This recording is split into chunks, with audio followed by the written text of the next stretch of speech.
Hi there, I'm Andrew Cooper Knight from Inspire Life Guidance, and once again we're going to be looking at one particular tarot card. As part of the work that I do when I'm reading tarot and when I'm teaching tarot, I often use my Rider-Waite deck, very well known, very easily recognized deck of tarot cards. These are the giant deck because they're a lot easier to teach with when I'm showing people on a screen such as this. But as a part of my work, there are some cards that people are wary of.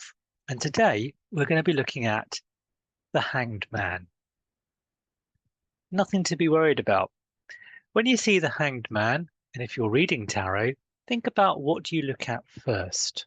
What is it in this beautiful image by Pamela Colman Smith that we see?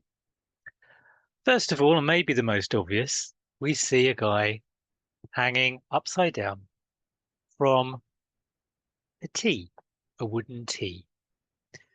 And there he is, one leg crossed, arms behind his back, sort of a light or halo around his head, known as the Hanged Man. But what do we actually see? Okay, first of all, if you were to say, or I was to say to you, just biding my time, just hanging around, just hanging back, Hanged Man, similar phrase. And the Hanged Man is about just that. It certainly can be. It's about what happens when we bide our time. Do we need to take time out? Is this time enforced? Is this time that we have chosen? If you were to see the crossed legs here, it looks pretty much like it's the subject's choice if he's hanging from this T or not. He could lift himself up, untie his foot, and move on. So maybe this is somebody biding their time through choice.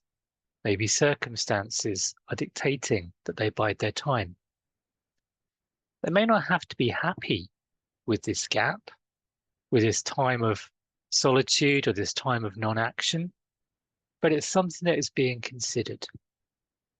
You can see the growth connected to the wood at the top of the T. This is the potential growth that will result from this person biding their time. If you look at the face, let's just turn that face upside down.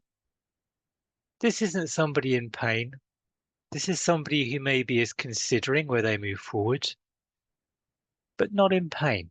So therefore, this isn't a painful time for our subject. The halo, the light surrounding that head. Maybe this person is looking for some sort of divine intervention, maybe some sort of spiritual connection.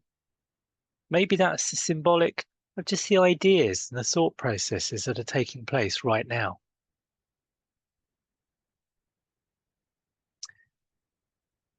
The background, pretty empty, no clouds, just this pale grey colour.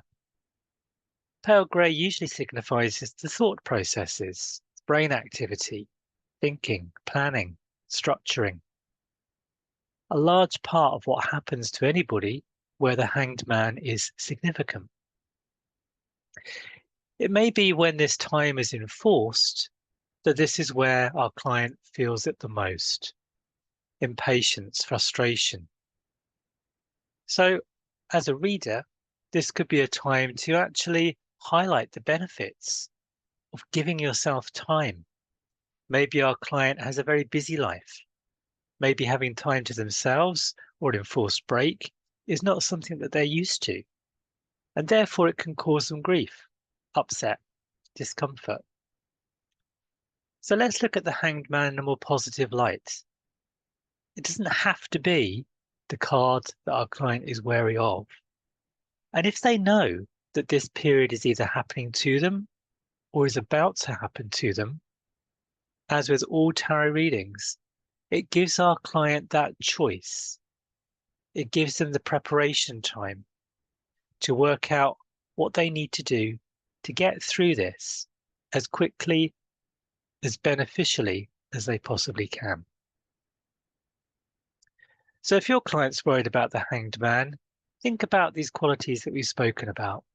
Think about what you see first, the opportunities that present themselves, the time for our client to assess, to restart, to change direction, all of which can be extremely beneficial to our clients. So today, give yourself a few minutes and have a look at the hanged man for yourself and see, what do you find? What do you focus on? And maybe, how is it relevant to you today? I'll see you again.